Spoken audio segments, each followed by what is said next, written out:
And the last video of the evening is a video I will be releasing tomorrow. I know we got college basketball right now that is heating up.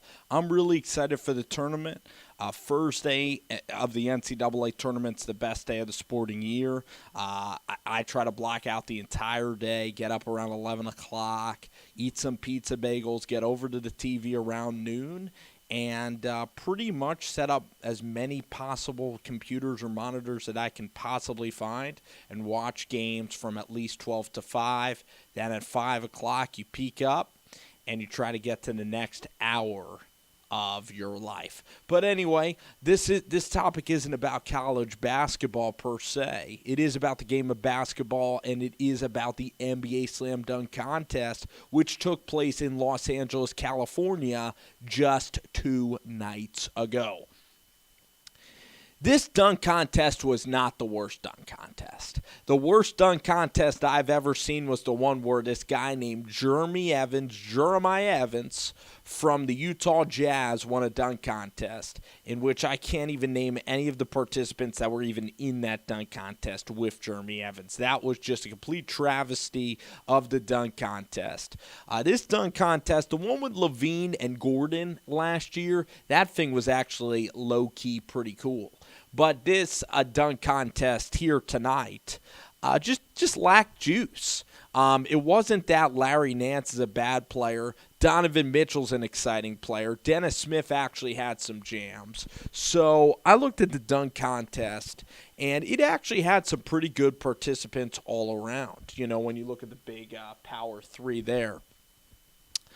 I looked at Nance, and I think Nance is an exciting player. There were some cool windmill jams. But really what the dunk contest has to do is I have a couple of suggestions to make the dunk contest kind of go back to what it once was. And listen, there are going to be challenges. Here are the challenges first. The challenges are that a lot of the dunks have been done before. The challenges are that they're in LA. You're in this hyper fast society where these athletes want to just get in and get out, and they're on their smartphones and they want to go to parties and drink and get crazy, and this was kind of an appetizer for their evening, where for the fans at home you want this to be the entree of your evening. So I'm saying that like the guys like Westbrook and LeBron, Paul George, Boogie Cousins, these guys are all getting ready to go out in LA after. They're just stopping by to watch this thing, and then they're going to go out and they're going to drink and they're going to have a blast. And I don't blame them one bit. But the point is, if you set the dunk contest later, make it later back in the day, it would just create so much more suspense.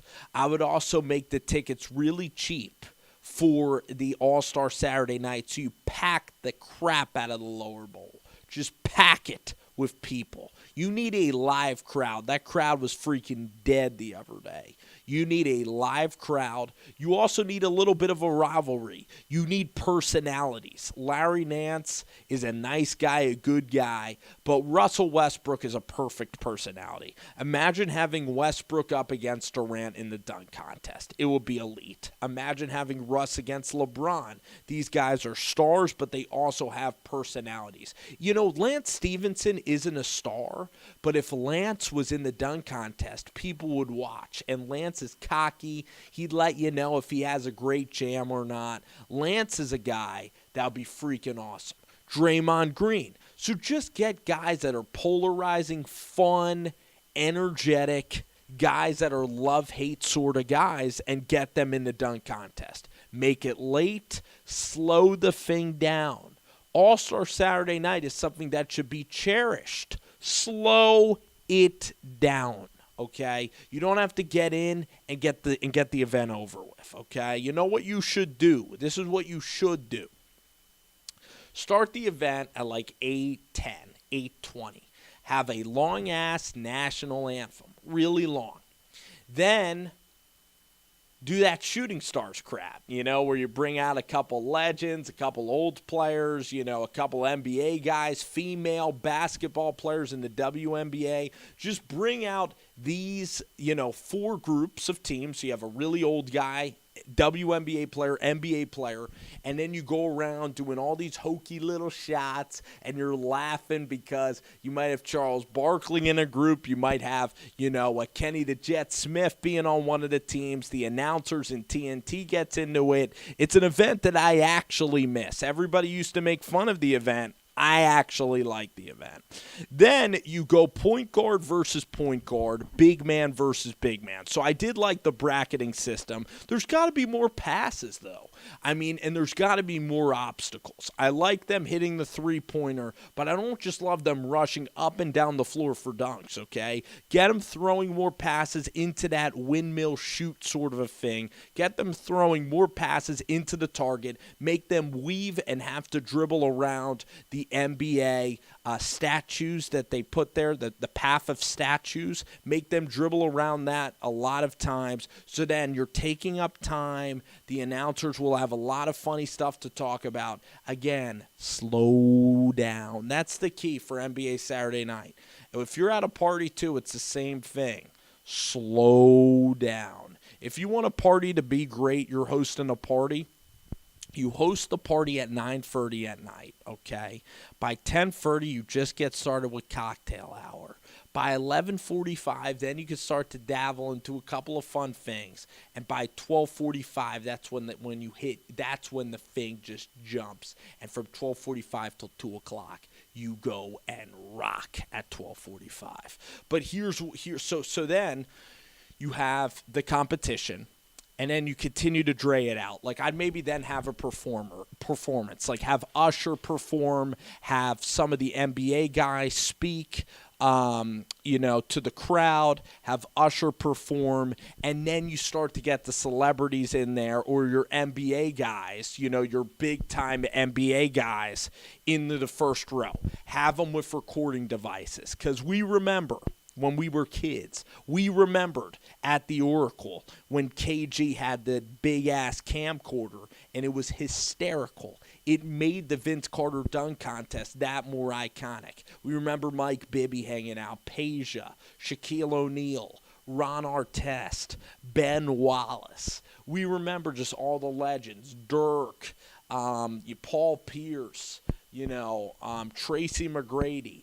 Everybody's hanging, chilling, having a blast. And that's what was so special about the early 2000s in the NBA, is all the guys would be up front, and the dunk contest would be very late at night, and it was just the greatest thing ever, and it would carry on. Now you look, and it's 10:30, and the freaking contest is over. So the three-point contest, do I like all the money balls in the last rack? It's a little hokey for me, to be honest with you. But the dunk contest, here's some more instructions on the dunk contest. One, I want to thank the NBA for having the wherewithal to actually have the foresight to go back from that awful fan voting mechanism that decided a champion. Now we're back to the judges, which I definitely enjoy. It was funny to see Khaled, mark down the scores. It was funny to see Mark Wahlberg there. I love that whole aspect. They brought back the judges. They brought it back. It was suspenseful. It was pretty good. You could tell, though, that they rigged that last one so that this rookie guy from Louisville could have won the contest, and Donovan Mitchell. But here we go. Last thing that I was going to say, okay? It is annoying when they had a 2-minute clock and you'd have like Chris Anderson missing a million dunks, or whoever would be missing a million dunks, and the whole contest, even if Zach LaVine would miss a million dunks, the dunk didn't have that same kind of spark, that same kind of fire, that same kind of special, unique quality about it when you're doing it for your 5th or 6th, 7th time, all right? So I would like to extend it back to about 5 chances. I think 3 is actually a little bit too small. I get what they're trying to do, but do 5 chances. Do 3 dunks in the opening round, in the opening stanza. And then after the 3 dunks, you cut the competitors then to the finals, where then they will have 2 dunks. Also, encourage prop usage. There's nothing that gets me more hooked on NBA slam dunk contests than corny props. I eat that crap up. The corny props, like the cupcake by Gerald Green is one of my all-time favorite dunks. Like, I thought that was the funniest thing, okay? I like the Dwight Howard and the 2 basketball nets. I like the Superman versus the Kryptonite, the Dwight versus Nate Robinson feud. Like, I like that. It's corny as hell, I know. Some of the stuff's really corny, of them changing uniforms or them jumping over whomever.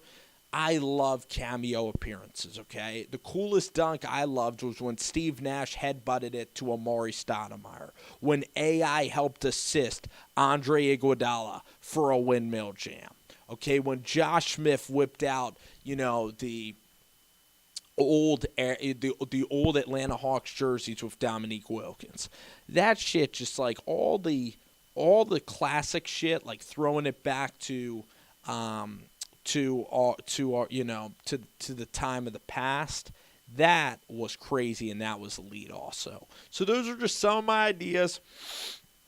Last video of the freaking evening, AJ McCarron, Odell Beckham, and now the dunk contest. And tomorrow, guys, I got some damn good stuff too.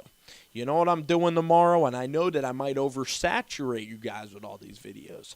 But you know what I'm doing tomorrow? And by the way, it's so much better than no videos. Tomorrow, I'm looking at the college basketball top 25.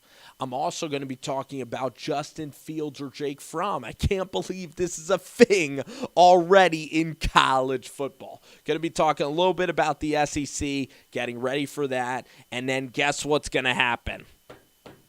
I'm going to go division by division, team needs for each division before the NFL draft and free agency. And then once we lock in the March, guys, we're going to mock it the heck up. We're going to be doing tons of mock drafts. Shout out to my buddies at the Sports Furies.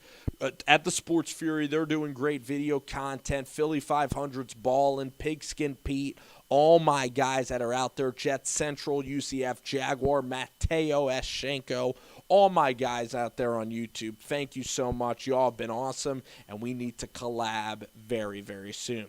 Hey, listen, guys. Cheers. Hope you guys enjoyed All-Star Weekend, and hope you are enjoying this week. Cheers once again. Have a great week. But guess what? We're going to be talking to you guys very, very soon. Maybe even tomorrow. We'll see ya. Cheers. Dilly dilly. Cheers. See ya.